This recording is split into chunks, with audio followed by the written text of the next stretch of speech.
Amar é assinar um contrato de cláusulas invisíveis. Amar é rasgar planos, remendá-los e sentar na terapia para lembrar por que vale a pena ficar. É ter coragem de dizer: eu não sei mais amar assim, e no minuto seguinte sussurrar: mas eu quero fazer isso com você. É ter reunião de casal como assembleia de condomínio, para brigar, trocar argumentos, revisar regras. Amar é liberdade dentro de grades combinadas. É ter inegociáveis e, mesmo assim, ter coragem de renegociar. Mas quando ambos escolhem, amar também é abrigo para descansar. É sobre ainda valer a pena segurar. É sobre escolher a mesma pessoa, mesmo quando o plano mudar. Oi, tudo bem? Como você está? Bem-vindo, bem-vinda ao quinto episódio. Eu sou a Samantha Medina e tô aqui mais uma vez com o Não Era Esse o Plano para a gente conversar sobre as coisas que fogem aos planos, sobre a nossa vida depois dos 35, 30 e poucos anos, sobre as nossas expectativas e sobre o que de fato acontece e principalmente como a gente lida com tudo isso. Lá no primeiro episódio eu me apresento, eu digo o que eu sou, o que eu faço da vida, mas resumidamente, eu sou coach de formação, educadora física de formação, eu sou uma pessoa que pensa muito, estuda muito, questiona muito e amo falar, e por isso esse podcast, amo pensar, refletir, leio muito e vim trazer aqui as minhas considerações e as minhas ponderações sobre diversos assuntos e esse podcast nasceu um pouquinho como uma forma de trazer algumas reflexões que eu vejo várias mulheres depois dos 30 e poucos passando por coisas que eu passei, se questionando, então foi uma forma de trazer essas reflexões aqui para talvez ajudar um pouquinho alguém que possa estar passando por isso. Inclusive, essa semana que passou, uma amiga querida me mandou uma mensagem dizendo assim: Samantha, as coisas não estão muito legais, estou com algumas dificuldades em alguns setores aí da minha vida, principalmente profissional. Preciso de uma ajudinha, preciso conversar contigo. Sei que tu já passou por isso na tua vida também.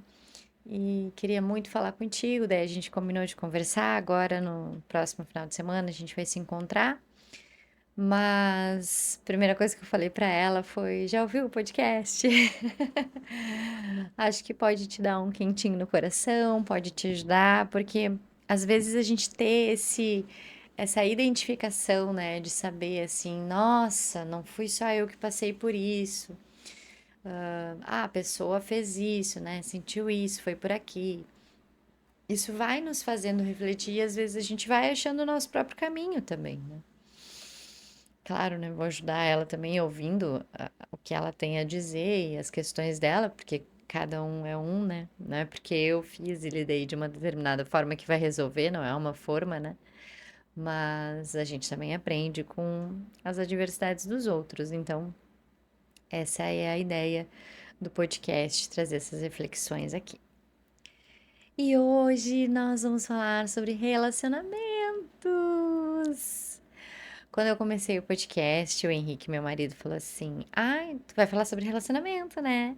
Eu vou ir no teu podcast. Ele deve estar rindo muito ouvindo isso agora e um pouco chateado porque eu falei. Mas eu disse: Não, né? Não, não é um podcast com convidados. Porque a ideia aqui é trazer também uma visão e um viés muito unilateral, né? Talvez um dia, sei lá, quando a gente passar dos 100 episódios, dos 50 episódios, talvez um dia eu canse de falar sozinha e queira trazer pessoas. Talvez a gente chegue nesse momento.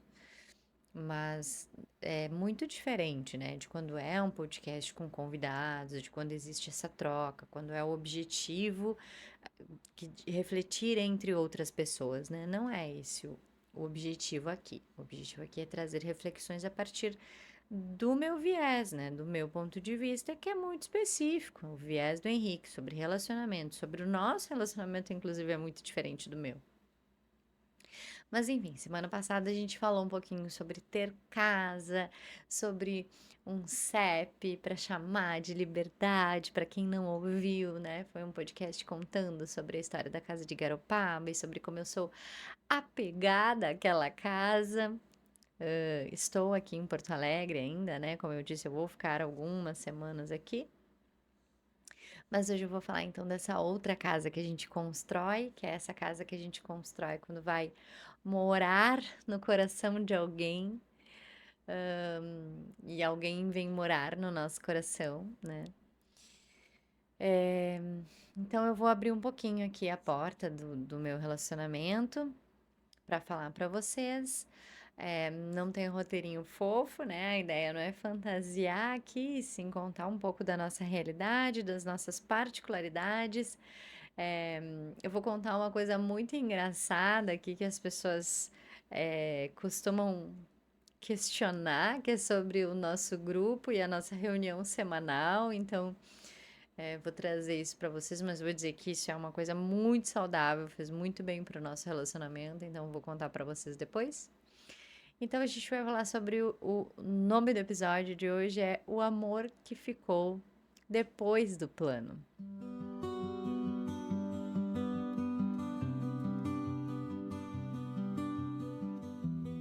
E claro, para vocês entenderem sobre o meu hoje, a gente precisa ir lá no meu ontem. O meu ontem tem uns 20 anos, né? 30 não, mas tem uns 20 anos. E eu já falei um pouquinho sobre isso, né? Eu já vim trazendo, opa, bati na mesa. Eu já venho trazendo doses homeopáticas de partes da minha vida aqui em cada episódio, falando um pouco. Então vocês já sabem quem tá ouvindo linearmente e quem está ouvindo linearmente até hoje, até onde eu sei, são pessoas que me conhecem, então também já sabem isso, porque eu já contei essa história pessoalmente, mas em 2014 eu tive a minha primeira separação, né? O meu primeiro momento de separação, que eu saí de casa, fazia um ano só que eu tava casada efetivamente no papel. Fiquei 20 dias mais ou menos fora de casa, daí eu voltei, fiquei naquele ano de 2015 casada. Eu decidi, eu lembro que eu falei isso pra mim assim, ok, então esse ano eu vou me contentar. Vou parar de ser insatisfeita, esse ano eu vou me contentar e vou viver tentando me contentar. Por que que eu não me contento com o que eu tenho? E aí vivi 2015, nota-se que eu não me contentei. Chegou 2016 e daí eu não estava contente, não me contentei. E aí 2016 eu já estava fazendo terapia novamente.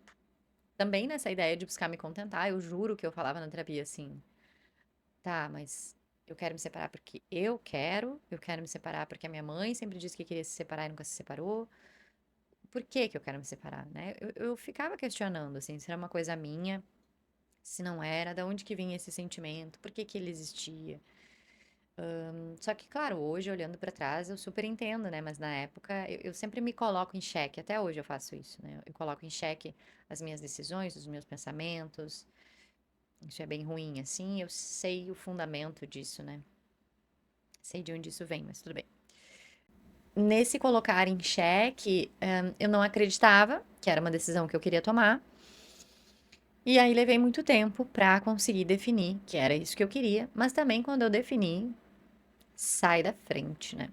E como eu recém tinha casado no papel, foi em 2013, eu também achava que era muito cedo, imagina, né? Um ano só, aí depois 3 anos efetivamente. Parece que eu nem tentei. Só que na verdade a gente já morava junto desde 2010, a gente já tinha um tempo de relacionamento juntos. E esse relacionamento, eu tava junto com ele desde os 15 anos de idade. Então, na verdade, a gente tinha muito tempo de relacionamento juntos, né? A gente se conhecia muito. E eu não vou entrar muito, assim, nos pormenores desse relacionamento, tem muita coisa, porque eu não quero expor, assim, eu não quero entrar muito nisso. Mas o que que eu posso dizer sobre esse relacionamento? Que a gente era muito, muito jovem, então as pessoas que entraram nesse relacionamento com 15 anos de idade, com certeza não eram as mesmas com 30 anos de idade, obviamente, isso nunca vai acontecer. E a pessoa que entrou com 15 e a pessoa que tinha 30 não queria mais estar junto, porque eram pessoas diferentes, com expectativas de vida diferentes, com aspirações, com muita coisa diferente, entende? Então não fazia mais sentido. E aí uma coisa bem interessante, que quando eu casei, a lembrancinha do casamento era uma latinha, assim, com um adesivo personalizado. Tudo no meu casamento foi muito legal, assim. Tinha tipo uma logo, a nossa aliança era muito legal, tinha um desenho muito bonito, assim. Tudo era muito bacana. Eu fui muito contente com a experiência. E a latinha, né, era bonita e tal, tinha um adesivinho e tal, foi tudo eu que fiz, as minhas amigas da época ajudaram, minhas irmãs, todo mundo botou a mão, a decoração, foi a gente que foi lá e fez, assim. E eu gosto desse tipo de coisa, né? Eu gosto de, foi eu que fiz, assim. Então isso foi legal também. E aí a latinha tinha uma semente dentro de uma flor e nesse adesivinho tava escrito assim, que seja eterno enquanto dure. Então eu já tinha essa coisa de um dia eu vou me separar. As pessoas sempre falam assim: "Ah, ninguém casa pensando em se separar". Eu casei. Eu tinha essa ideia de que uma hora eu ia me separar. Isso pra mim era meio palpável. Não sei se vocês conhecem, mas tem uma crendice da casca da laranja, que a gente vai descascando a casca da laranja, e quanto mais tu consegue deixar inteira a casca da laranja, fazendo aquela voltinha, mais longo é o teu casamento. E eu achava aquilo muito engraçado e eu brincava muito de fazer aquilo, e eu tinha a habilidade de fazer ela ficar bem inteira. E aí eu dava risada e dizia, não, mas eu sei que não, sabe? Eu sempre tive essa convicção, assim, de que não ia ser o meu casamento uma coisa muito longa. Muito embora eu sempre tive essa questão, assim, de, minha mãe casou com 17 anos de idade, eu queria casar super cedo. Eu queria casar cedo que nem a minha mãe. Minha mãe ficou 30 e poucos anos, se eu não me engano, com meu pai. Nossa, como que eu não vou ficar casada toda a minha vida? Bom, pra vocês terem uma ideia, eu tenho 39 anos e eu só tive 2 relacionamentos. E eu sou de peixes pra quem acredita nisso. Nem eu acredito, tá? Em horóscopo, mas segundo o que se fala, né, do signo de peixes, são pessoas assim que amam a torta e a direita, né, e se relacionam facilmente e tal. Se eu seguisse o script aí dos piscianos, tá tendo um foguetório aqui agora. Se eu seguisse o script dos piscianos, eu teria muitos relacionamentos, né? Mas não. Uma vez eu vi a mulher do Bruno Gagliasso, Giovanna, falando, né, que ela ouviu falar em demissexuais, né? E aí eu me identifiquei, que são pessoas que não têm muitos parceiros e não têm muitas afeições, assim. Enfim, só tive 2 parceiros, meu ex-marido e o meu atual. E aí tive esse relacionamento, e aí eu fiz a tatuagem, né, que eu falei no episódio passado. E aí, 2016, de 29 de outubro de 2016, eu cheguei em casa de um baile, tinha esquecido a chave. Cheguei em casa, bati na porta, ele abriu a porta, sentei na cama, ele perguntou: "E aí, como é que tava o baile?" Eu falei: "Ah, tava bom. Olha só, queria te dizer uma coisa, eu quero me separar." E aí, com toda essa delicadeza de quem não sabia mais o momento pra falar uma coisa que já tava assim me matando, eu falei que queria me separar. E aí nós começamos a função, foi uma função horrível, assim, a primeira semana foi bem ruim pra todo mundo, né, obviamente, mas depois sobrevivemos. E em seguida, logo em seguida, assim, eu comecei a me relacionar com o Henrique. Não terminei por causa do Henrique, eu sempre falo isso, né, e sempre falei isso. Não terminei para entrar num relacionamento com o Henrique, mas o meu ex-marido falou uma coisa uma vez pra mim que foi assim: "Eu sou o melhor que tu vai conhecer. Eu sou o melhor que tu vai ter." E aí, eu não vou nomear aqui, tá? Mas você pode estar pensando aí uma coisa, que ele é. Ele é, sei lá. Não sei porque eu não me relaciono mais com ele, né? Espero que ele tenha evoluído. Como pessoa, e como amigo, porque ele foi meu amigo por muitos anos, e essa é uma das coisas que eu sinto falta, ele foi meu amigo. Imagina, dos meus 15 aos 30 anos, eu, pelo menos, me sentia, né, como amiga dele. E a gente teve uma evolução financeira legal juntos, assim, a gente era muito parceiro nesse sentido. Então, isso é uma das coisas que eu sinto falta, assim. Então, eu realmente torço que ele tenha evoluído e se dado conta, porque tem coisas que são estruturais, são de uma sociedade também doentia, né? Não justifica, não estou tentando justificar. Mas, enfim. Então, o que aconteceu naquela época? Quando eu percebi que existia a menor possibilidade de eu ser interessante para outras pessoas que poderiam ser tão boas quanto ele ou melhores, eu pensei, nossa, não existe só ele. Nossa, eu não sou tão medíocre no sentido de mediana assim, que ninguém mais vai estar interessado. E aí foi aí que me deu um estalo e eu pensei, não preciso estar nesse relacionamento.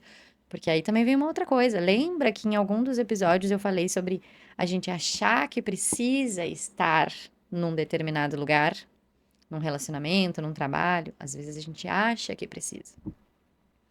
E aí quando eu me dei conta, eu saí desse relacionamento. Mas daí logo eu entrei em outro, né? O que hoje, na época, logo depois, assim, eu olhava pra trás e pensava, bah, não deveria ter feito isso. Mas eu tinha feito, né? Quando eu entrei no relacionamento com o Henrique, eu tinha já entendido algumas coisas mais claramente.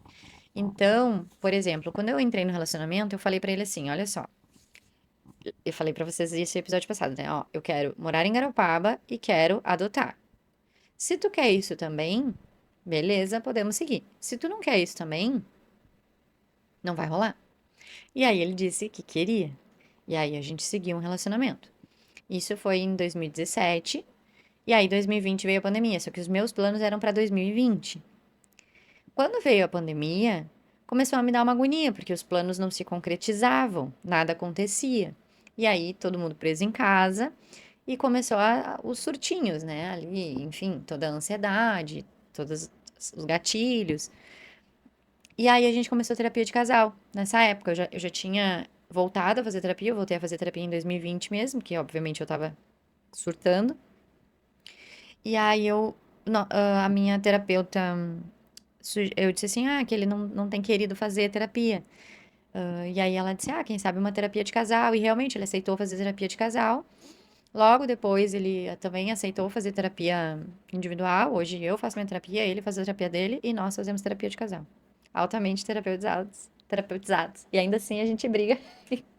Quase se matava antes, né? Agora não. Agora a gente não se mata mais. Por quê? Porque temos reunião. Aí a gente fazia terapia de casal. Começamos a fazer terapia de casal. E aí uma das primeiras coisas que a gente detectou, assim, na época, foi o problema dos contratos. A gente falou muito tempo sobre contrato na terapia, porque eu sentia que o Henrique estava quebrando um contrato que ele tinha feito comigo, que era o contrato de vamos adotar e vamos morar em Garopaba. A gente não estava cumprindo o contrato. Eu tinha deixado bem claro a minha expectativa. E isso não estava acontecendo. E aí ele botava desculpa na pandemia, e aí não era só uma desculpa, né? Mas, enfim, também era uma desculpa. Porque o que que acontece? O Henrique é 5 anos mais novo que eu. Ele estava numa fase de vida diferente também. Em 2020, ele estava com 30 anos. Ele estava com a carreira dele desenvolvendo. E aí, aquela coisa básica. Homens desenvolvendo a carreira não estão desenvolvendo a família. E eu estava com 35. Eu estava pensando em quê? Desenvolver a família. Afinal, eu já tinha desenvolvido a minha carreira. Eu já tinha minha escola, eu já tinha meus prêmios, eu já tinha minhas coisas, entendeu? Então a gente estava em momentos diferentes também.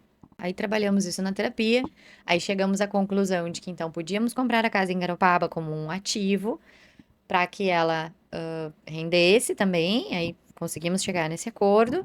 A questão da adoção nunca foi assim um empecilho, ele nunca disse não, não quero adotar, não era isso, mas era só uma questão de um momento. Teve um momento durante a pandemia que ele até falava assim: "Tu quer ter filho agora? A gente tem filho agora. Só que eu não vou te ajudar a cuidar. Eu pago, eu contrato alguém para te ajudar e e a pessoa vai cuidar, mas eu vou cuidar da minha carreira, entendeu? E aí eu dizia que não, que isso eu não queria. Eu queria um parceiro de vida ali. Eu não queria, né, que a pessoa terceirizasse a função dela para outra pessoa. Então também eu tinha princípios, né, inegociáveis ali naquele momento. E aí, uma coisa que eu falei lá no primeiro episódio, que é a questão sobre os prazos, né? A gente fica ali com essa coisa de, ai, até os 30, até os 35, até não sei o que. A gente fica se dando uns prazos, fica querendo cumprir umas metas dentro de um prazo, que às vezes eu acho que é só pra gente se enlouquecer mesmo, sabe? Porque hoje eu fico olhando e penso assim, que diferença ia fazer eu ter feito isso ali aos 35 e fazer agora? Tecnicamente, assim, claro que existe uma diferença fisiológica, biológica, de eu estar um pouquinho mais velha, né? Existe alguma diferença, assim, de disponibilidade, mas que com um pouco de exercício, de treino e tal, a gente consegue. Talvez agora eu consiga até estar melhor, né? Depende se eu tô um pouco mais ativa, se eu tô um pouco mais na minha melhor forma agora, talvez agora eu até esteja mais ativa do que mais nova. Então, não é diretamente relacionado à idade, vão ter outros fatores que também vão compor isso, mas claro que a idade é um fator. Então, eu acho que também a gente tem que pensar nisso, né? Porque, claro, como mulher eu posso falar, né? Tem a questão biológica de gestar, que existe uma idade ótima para isso, é inegável, mas também não é mais, não, nunca foi, né? Impossível a gente gestar aos 40, aos 45, aos 50, muito menos não é saudável. A gente corre risco em qualquer idade, isso também é um fato. E aí também vai depender não só da idade, mas de todos os outros fatores, né? Do sobrepeso, da nossa condição de saúde, de todos os outros parâmetros, né? De como eles estão, da nossa atividade física, da nossa alimentação.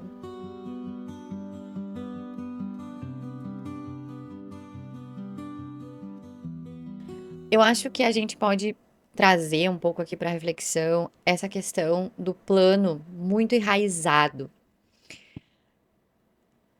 Lembra que eu falei sobre, eu não tô pronta para largar o ideal de amor romântico?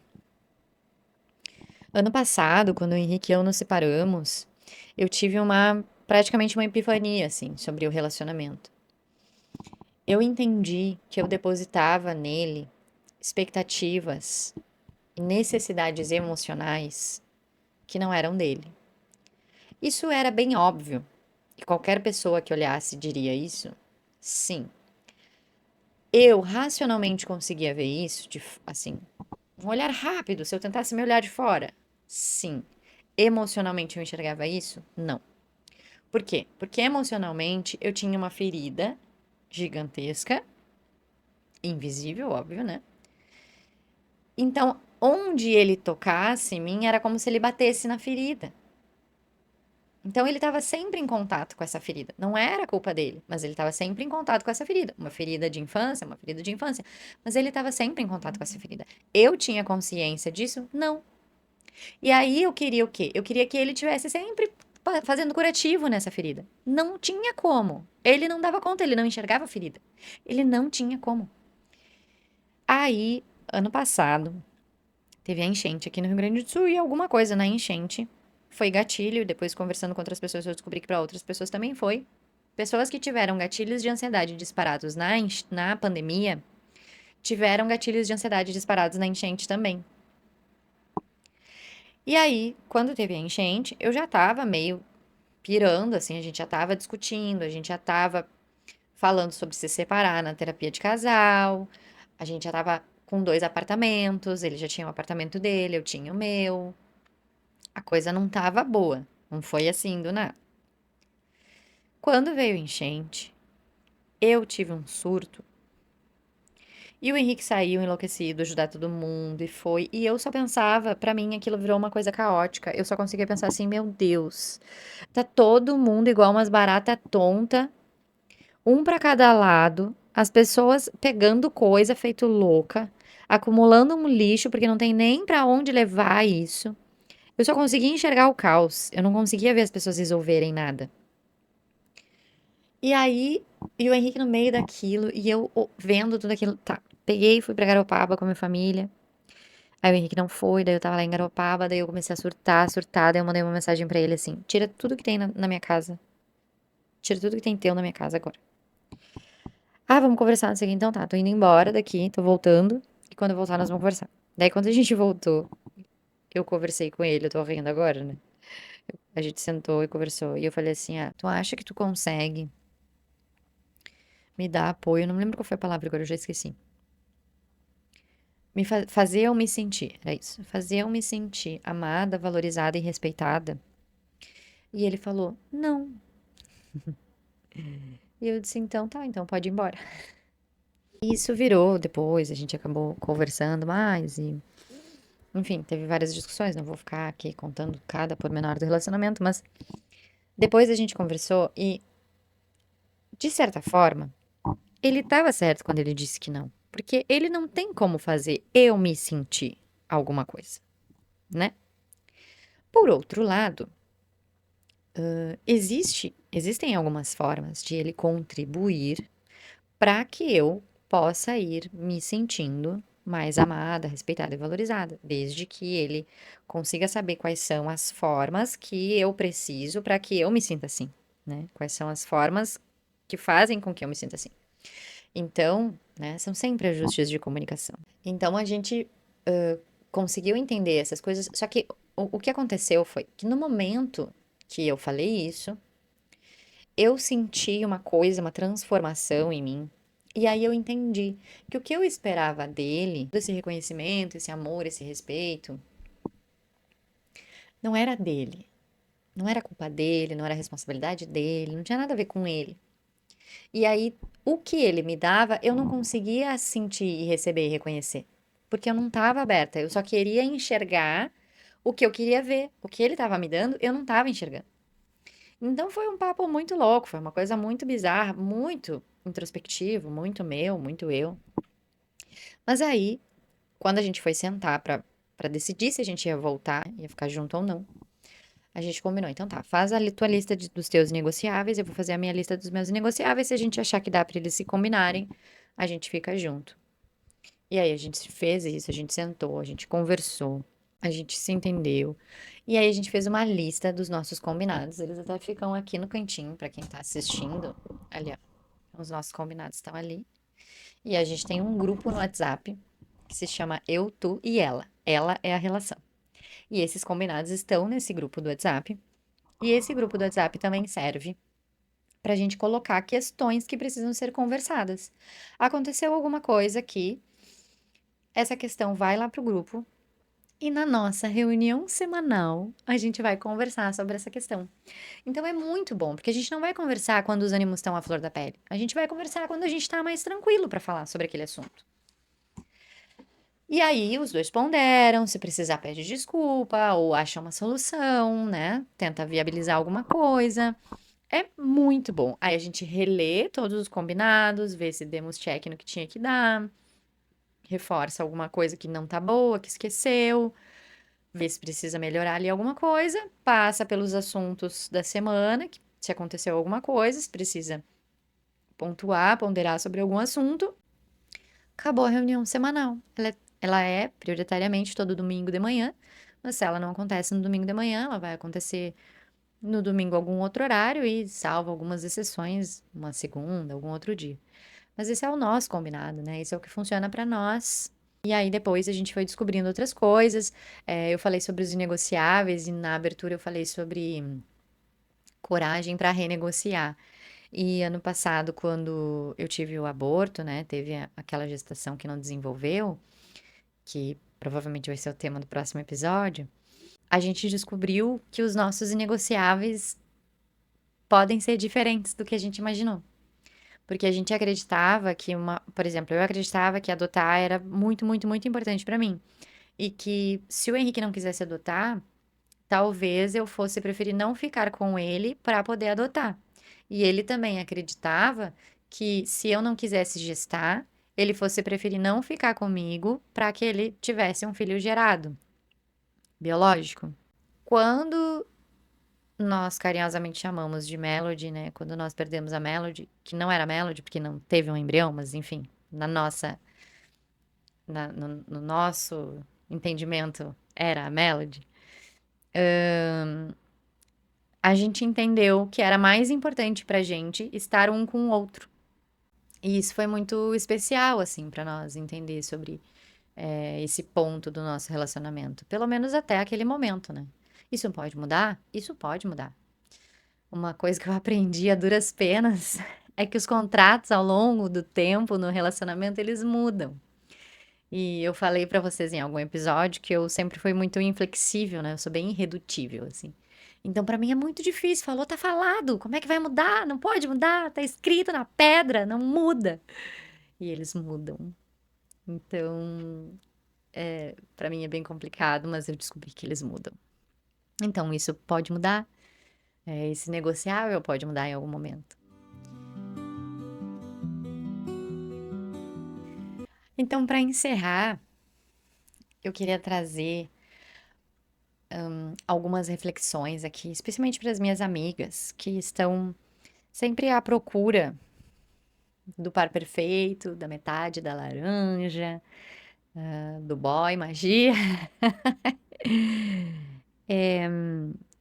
Se tem uma coisa que eu nunca fiz foi procurar um relacionamento. Isso é fato. E eu não tô falando isso porque, ela é boazuda, nunca procura, não é isso. Mas é que eu acredito muito que o que tiver que vir, vem. Olha eu, né, que falei sobre isso no episódio aquele de Deus, mas as coisas elas acontecem pra ti, sabe? Eu não sei, é que eu não sou da era do Tinder, né, gente? Essa coisa de ficar procurando alguém, pra mim, não faz o menor sentido. Não faz sentido.